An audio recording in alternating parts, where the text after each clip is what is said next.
trust Ferguson Roof Systems to replace your roof, we go the extra mile to protect your home and property. On every job, we deploy durable netting to protect your home's exterior and landscaping. It's just one more reason why you should call Ferguson Roof Systems today.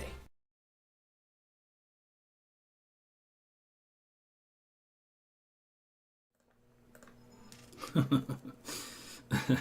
you guys doing? I love it when we start off the broadcast with what's up, Tuttle family, and good evening, Larry and Queen Penelope. Oh, she's a queen, all right. Oh, Penelope's a hot mess, man. I don't think I've ever had a puppy this hot mess before. She takes the cake. So, personality. I'll drink to that.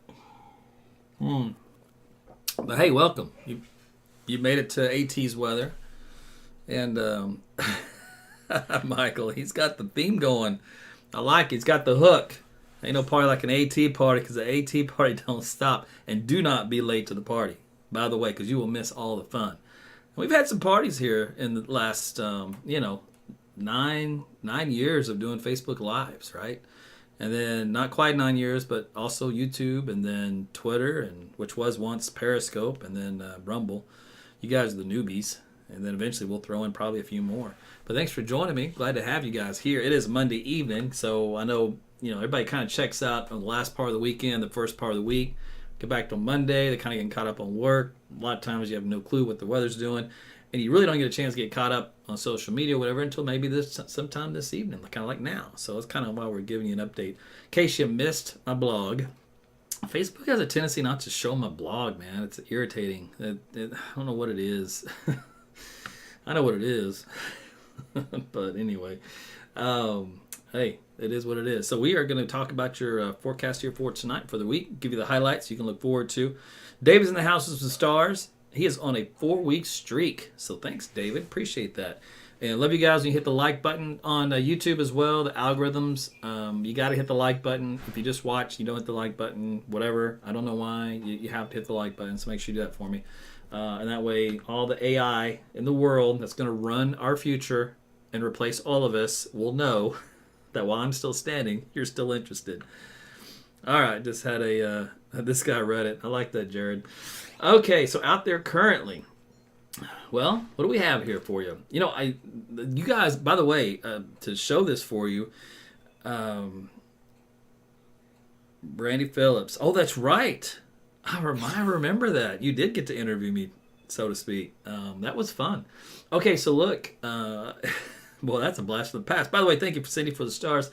Tempest. A lot of you have gotten tempests. And if you noticed, when I did some of the severe weather, not severe weather coverage, but the winter weather coverage, I actually pulled up tempests from everywhere. Thank you, Angela. Down at Dallas, I was looking at the temperatures down there, right, where the freezing line would be. So you can see how it kind of comes in handy, because there's a ton of tempests down there. Well, there's a ton here in Oklahoma City as well, in our area. So if you'd like to get one, you can hit the QR code on the right, or you can also go to my website, aarontotalweather.com. You can click on the link there and type in that promo code, and you can get you a discount if you'd like one. It's a pretty good little weather system, real easy to set up, and it's all in the app. All right, so let's get on with the program, shall we? We already know I have a north wind, which means what? Cold fronts come in. So let's take a look at it. So let me refresh this little map here. And you can see where you have the red barbs that kind of come from a northerly direction. Jared, you do got to get a tempest, man. Come on now. Susan, thank you also for the stars.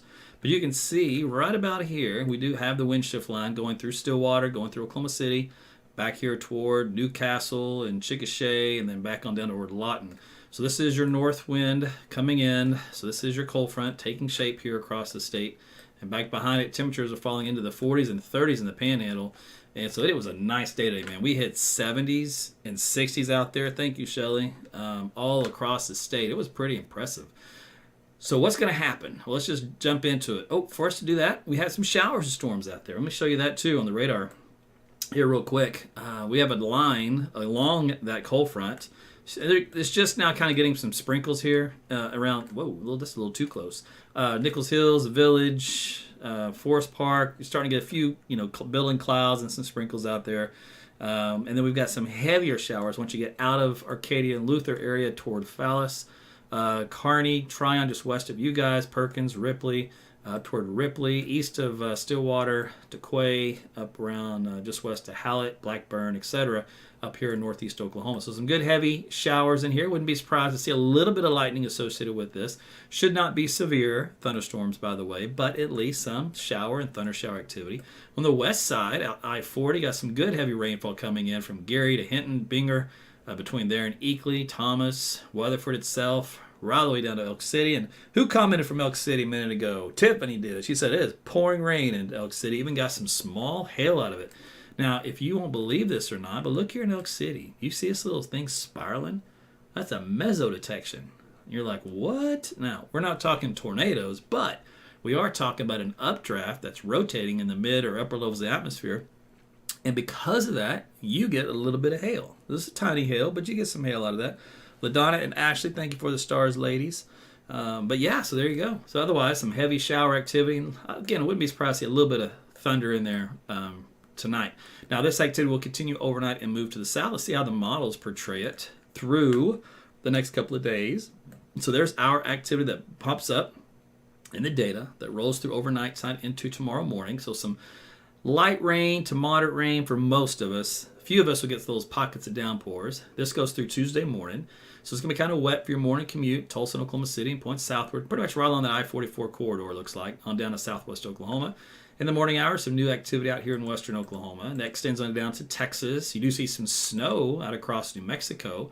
We're not getting any of that snow for the time being, but we are getting more of that rainfall. This is going through all the way through tomorrow afternoon. So a lot more rain, and that continues down to Texas and Arkansas. Get some action by tomorrow night, around midnight hour. More rain up I-35 corridor, and then that kind of shifts a little bit into eastern Oklahoma for Wednesday morning, and Arkansas for during the day on Wednesday. It's the heaviest stuff. We should still get a rebound of some at least light rain, maybe moderate rain, in the eastern half of the state for Wednesday afternoon as the main system starts to eject. Now, the upper level low, believe it or not, shows well in the data. And I'm going to highlight it for you, actually. I'm going to draw a little circle around it. Yeah, we can do that. We'll just do this guy right here. This little 540 line, this is the upper level low. And it is coming right over central Oklahoma. I'm so disappointed, though, because what a waste. It is a waste of a good track. Usually when that kind of happens, we get some really good snow, but we just don't have enough cold air to go with it. The models do try to produce blue up here on the map for northeast Oklahoma and southeastern Kansas, so it does produce a little bit of rain-snow mixture in that area. You might get up a quick inch of snow, but the problem is it'll melt pretty quickly. So really want to mount a whole lot. And then this stops on Thursday morning, and if I go to this extended panel here, it should take us past Thursdays. Let's see what happens. Da-da-da-da. Yes, there's a little brief. There's that blue. Comes pretty close to the metro on Wednesday afternoon into Wednesday evening. Otherwise, northern Oklahoma, northeast Oklahoma, Kansas for Wednesday evening, Wednesday night. There we go. There's a few flurries that kind of grace our presence on Thursday evening into Friday morning. Otherwise, that's it. That's the secondary part of the system. It really kind of fell apart, and the track was a little bit more to the north. So the second part of the system poo-pooed. The first part came in pretty good as far as rainfall goes. So let's go back to the rainfall totals out of this little deal. I'm going to zoom in here so you can see these also. But you can see over southern Missouri, Arkansas, eastern Oklahoma, all in the red. That's 2 to maybe even 3 inches of rainfall for this little system. As you creep your way back to I-35 from Tulsa southward, still probably looking at 1 to 2 inches of precipitation. And then once you get back from there, you're looking at a 1/2 inch to 1 inch over central Oklahoma, down south to I-35 corridor. West side looks like Tarrant County, about 1 inch. East side, Dallas, maybe 1 to 1.5 inches. And that extends all the way down to Waco and Austin, where, believe it or not, even today, they're still dealing with power outages down here in this part of Texas. I'm sure there's a few other areas dealing with some power outages from the ice storm from last week. So it's still going to take a little bit more time to get everybody back online. All right, let's take a look at temperatures also during this period of time. So great day today, again, 70s and 60s out there, but tonight front comes in, so everything kind of changes. We're back in the 40s in the morning hours. And then as we head on into the afternoon hours, we're still going to be, looks like, mainly into the 40s across the state. You might get a rebound somewhere in the upper 40s to near 50. You can see Dallas is cooling down. As we head on into Wednesday morning, we're into the 30s in the northwest. Looks like right around 40 elsewhere. And then as we head into the afternoon on Wednesday, again, mostly 40s. As we talked about Wednesday evening, the models did try to produce a little bit of wet snow mixed in here, but it's got temperatures into the upper 30s. Let's see, how low does it ever go? There we go. It does get back into the mid 30s, right about as that snow is coming to an end. So it's this model is still barely even putting it on there. It's the other models aren't, so don't get too excited if it doesn't snow. This is an outlier in the data. But anyway, we do get down to around Thursday morning, back into the 30s across the state. And then Thursday afternoon will be a little bit on the cool side compared to, of course, today. Today, I don't think we're going to get another day like that here for a while. We are going to have some wild swings, though, which is actually kind of nice. Let me see here. Let's take you to Friday. And let's do this. And then we'll go ahead and take it to the rest of the weekend, too, on the temperature side of things, just so you can see how things play out. All right, so here's Thursday afternoon. Let's see, back up 1 minute. So here we go. So there's low 40s. So obviously quite a bit cooler, mid 40s here for peaking out for Thursday afternoon. So if today we're 70 and then we're mid 40s, you do the math, that's quite a change. So headed to Friday morning, back into the 30s and 20s across the state, and then in the afternoon should be low to maybe mid 40s. Again, a kind of a chilly day. And then over the weekend, rinse and repeat, 20s and 30s in the morning. But Saturday, we'll be back into the 50s, and there should be some 60s down there in southwest Oklahoma. And then what about Sunday? Well, how about the same thing? 40s in the morning, and by afternoon, 50s and 60s down to southwest Oklahoma. So really decent weekend setting up. Now, we'll be a little bit on the windy side, of course, with the passage of the front here tonight. These are wind gusts across Oklahoma. And we see the red, it's up around 40 miles per hour down across southern Oklahoma. You can see the fine line right here where the winds stop. That's just where the cold front is, by the way, in the data. Because this is plotting the wind gusts, and right along that boundary, there's actually not going to be any wind gust out ahead of it. It kind of goes lull. There's a little lull along that boundary before it picks back up on the other side. Okay, so there we go into the day on Tuesday, from the morning hours into the afternoon. Still sees plenty of gusts from 20 to 30 miles per hour. The highest winds are out in western Oklahoma on Tuesday, but then they kind of calm down. Looks like Tuesday evening.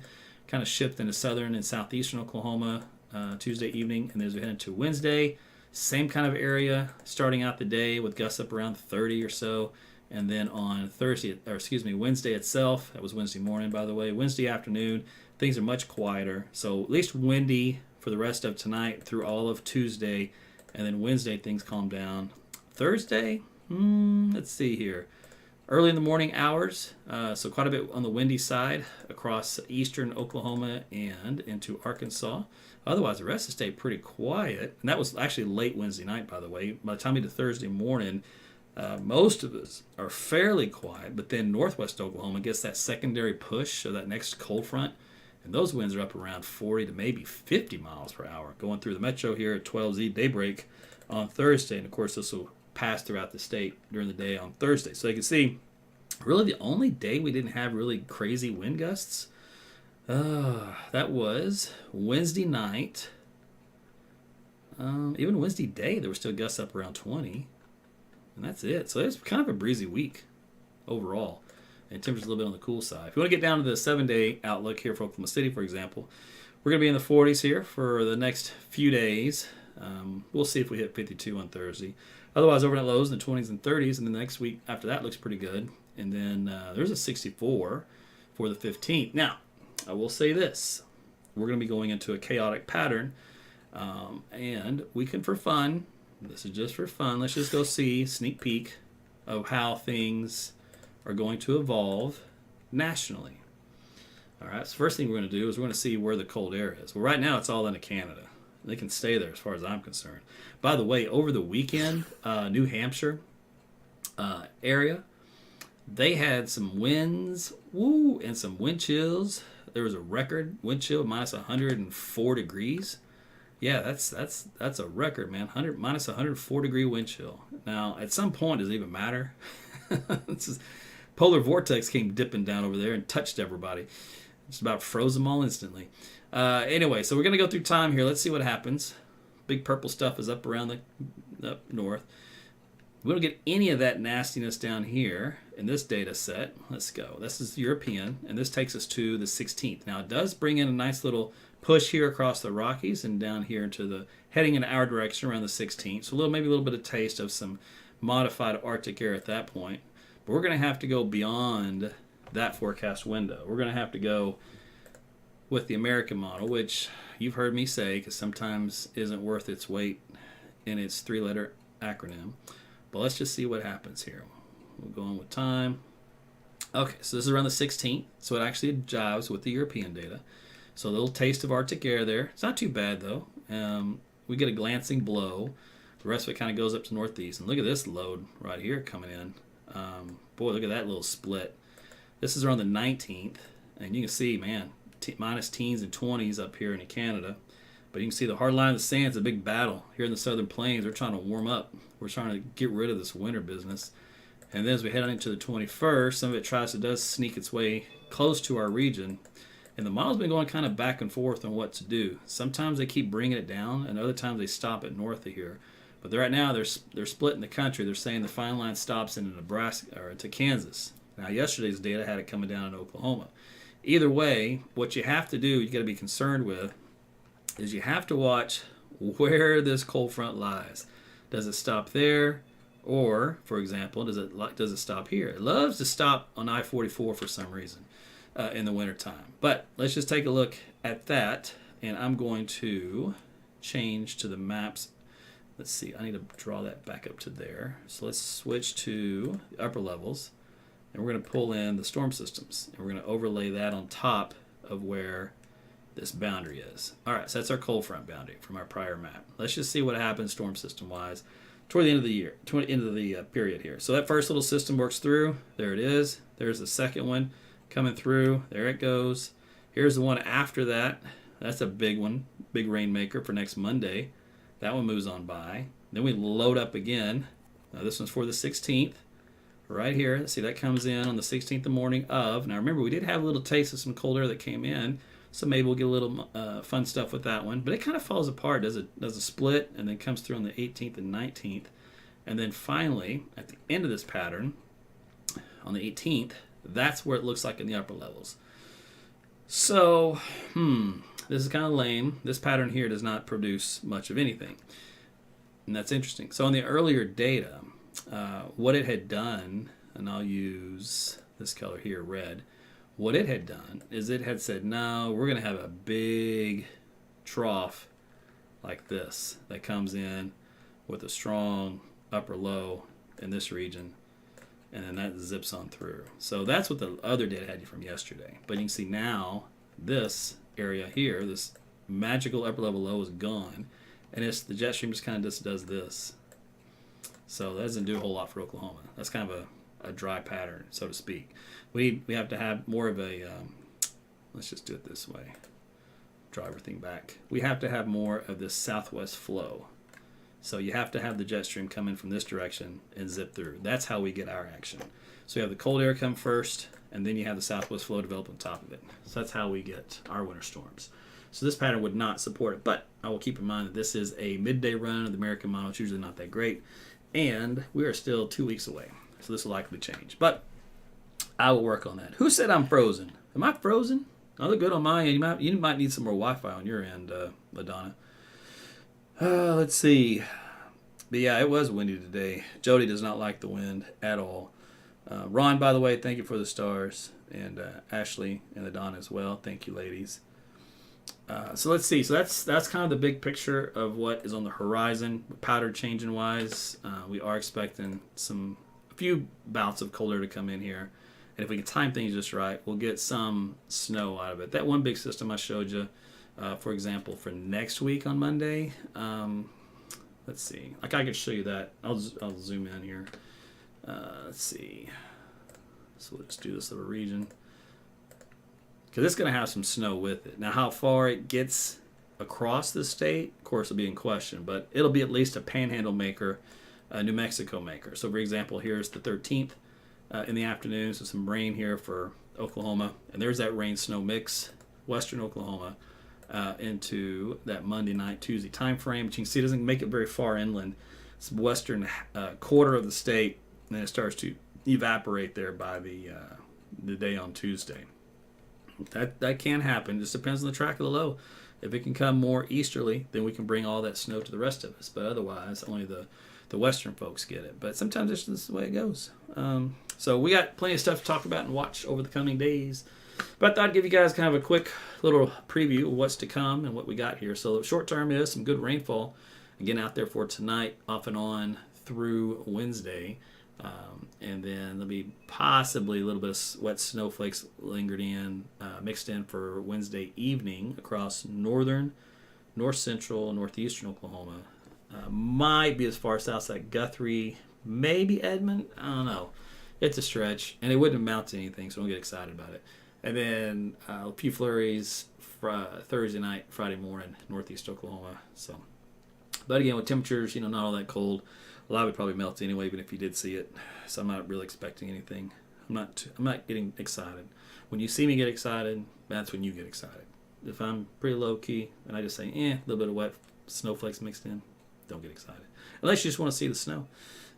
Clint, I talked about Dallas too. I covered you guys down there because I know a lot of you are watching from North Texas. So I put the maps kind of on the regional view. That way you guys can see them. If you missed it, you can watch the replay at any point in time. You can just fast forward to where you see the map covering your area and fill that in.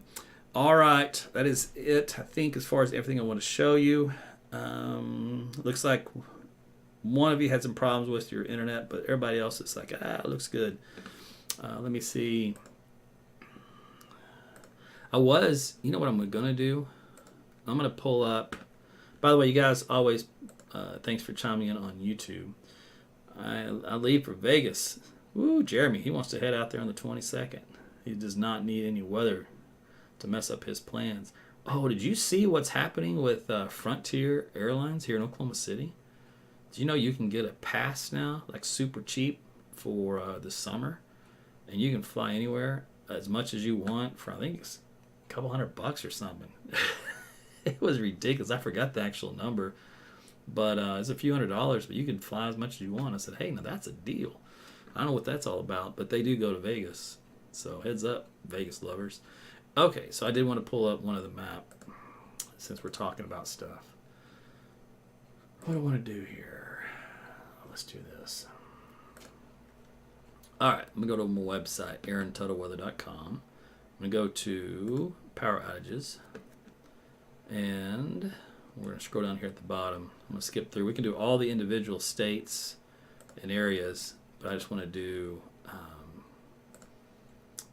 this region here. So it looks like Texas is the only place left with some power outages. There's not many left.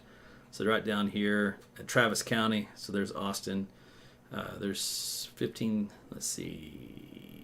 12,000, I guess, homes out of power. So there you go. And you can figure at least 2 people per home if you want to think of it that way. That's 24,000 people without power. But let's see. There's a few other counties in here that still has people without power. There's some out here in western Texas. So looks like most of the crews, though, got most of this stuff restored. So that's not bad. And then I didn't see anything on the other surrounding states. So that's good. But that's a pretty good little ice storm down there. A lot of it, of course, was sleet initially, which really helped out. And then the rest of it was freezing rain. But it is what it is. All right, listen. Thank you guys for watching tonight, for your support, liking, sharing the video. I'll be doing some updates off and on over the coming days and weeks as we continue for this active pattern. We'll be looking out for some snow or anything else in the winter variety. Rain's good too. We need some rain desperately, so I'll take that. Not going to complain at all. And we'll see what happens in our crystal ball. Well, again, thanks for watching tonight. As always, appreciate you, and we will see you later. Good night.